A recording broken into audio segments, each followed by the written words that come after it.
Gold just printed another bearish candle, but what happens next could decide the direction of the entire market this month. Right now, smart money is already positioning while retail traders are still reacting.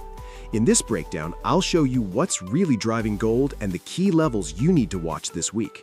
If you trade gold seriously, stay until the end. This is how you stay ahead of the market. Macro outlook: 3 key forces driving gold. Force number 1, US dollar dynamics, DXY. The US dollar remains the most important counterforce to gold. Understanding its next move is critical for gold traders. DXY technical breakdown. Starting with the weekly chart, the DXY has remained trapped within the 96 to 100 range for more than a year and still has not achieved a confirmed breakout from this consolidation zone.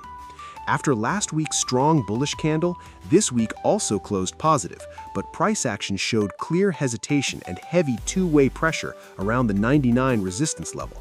The market has not yet delivered the strong upside momentum many traders expected. At this stage, the probability remains high that the DXY will continue recovering toward the major 100 resistance area in the coming sessions.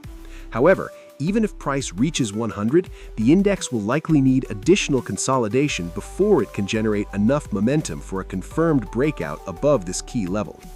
On the daily chart, the DXY has formed a bullish double bottom reversal pattern after successfully retesting support around 97. Price has now spent 6 consecutive sessions consolidating within the 98.6 to 99 range, suggesting that the market is building momentum for another upward push toward the 100 resistance zone in the coming sessions.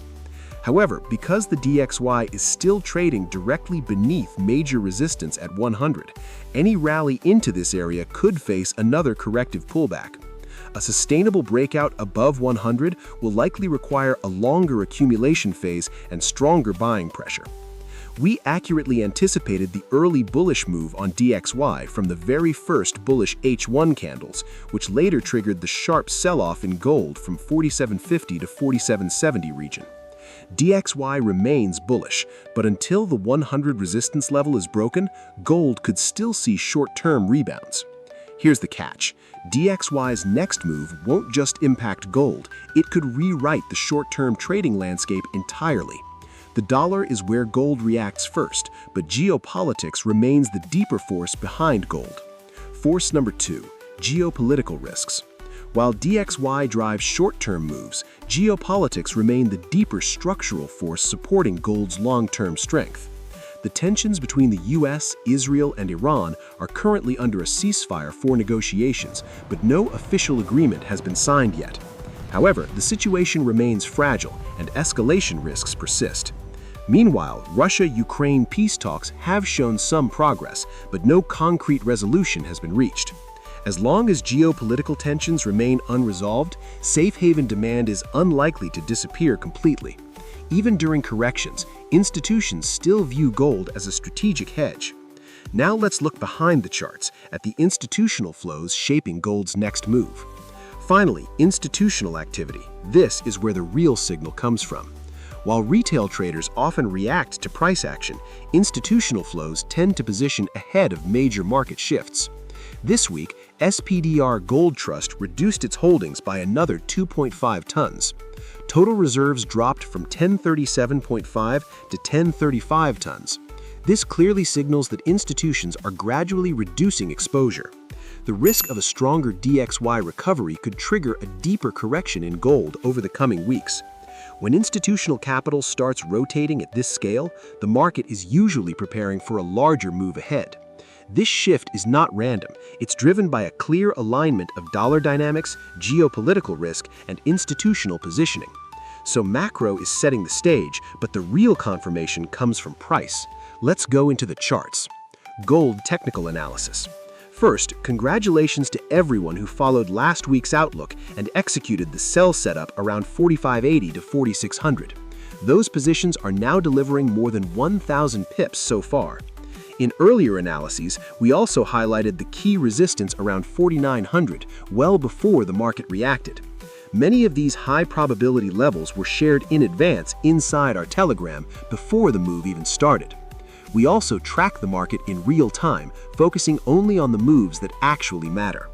Let's break down the charts across multiple time frames: weekly, daily, and H4. Step by step, here's what the market is really showing. On the weekly chart, this is where we identify the broader directional bias.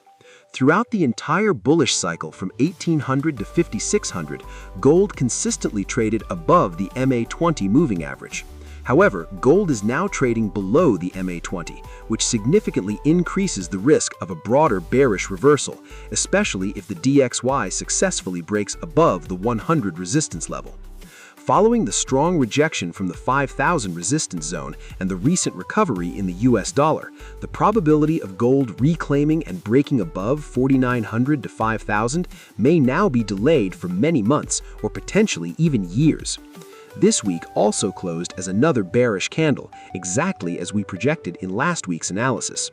Although price is still holding above the 4,500 support area, there is a growing risk that this level may eventually fail.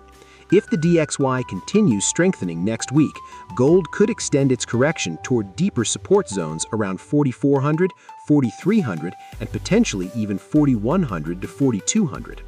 However, because the DXY has still not confirmed a breakout above 100, corrective pullbacks in the dollar are still likely.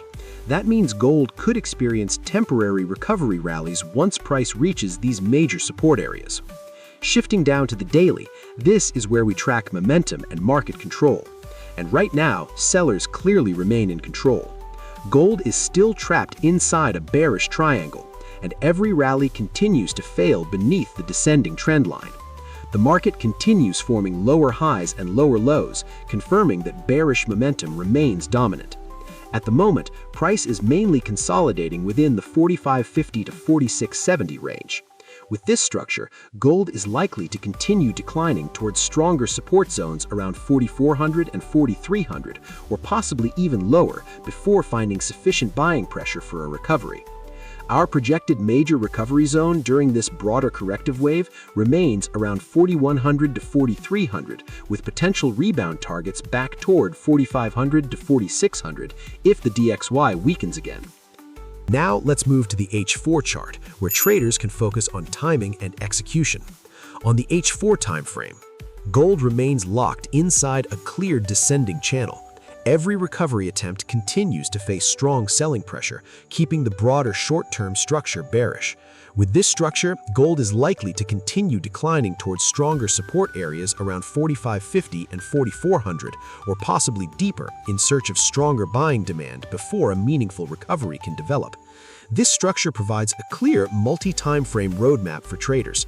The broader uptrend is starting to fade, with increasing selling pressure and the DXY rebound acting as key drivers that could push gold into a deeper correction. Now here's the part most traders wait for, the exact levels I'm watching this week. Let's move into the trading plan for the week ahead. Trading plan, May 25th to 29th, 2026. First sell zone, 4630 to 4700. Daily resistance, descending trend line, institutional resistance zone. Stop loss, 4702. First target, 4550 to 4600. Extended target, 4100 to 4500. Second sell zone, 4540 to 4600. Nearest H4 resistance, round number, high probability resistance zone. Stop loss, 4602. First target, 4450 to 4500. Extended target, 4100 to 4400. Despite bearish pressure, strong recovery rallies remain possible while DXY holds below the key 100 resistance. First buy zone, 4100 to 4235. Weekly support, discount zone, institutional support zone. Stop loss, 4187. First target, 4250 to 4300. Extended target, 4350 to 4600. Second buy zone, 4300 to 4355. Daily support, rising trend line, high probability support zone. Stop loss, 4287. First target, 4370 to 4400. Extended target, 4450 to 4600. Pro tip, false breakout? Wait for the retest before re-entering. Always adjust stop-loss levels based on your own risk management. Third buy zone, 4,400 to 4,455. H4 support, round number, strong support zone. Stop loss, 4,387. First target, 4,470 to 4,400. Extended target, 4,550 to 4,600. In volatile markets like this, patience and positioning matter more than prediction. Most traders react after the move begins. Inside our Telegram, we focus on market direction, institutional positioning, and the key levels shaping gold's next move. If you want to stay ahead of the market, check the link below. See you in the next breakdown.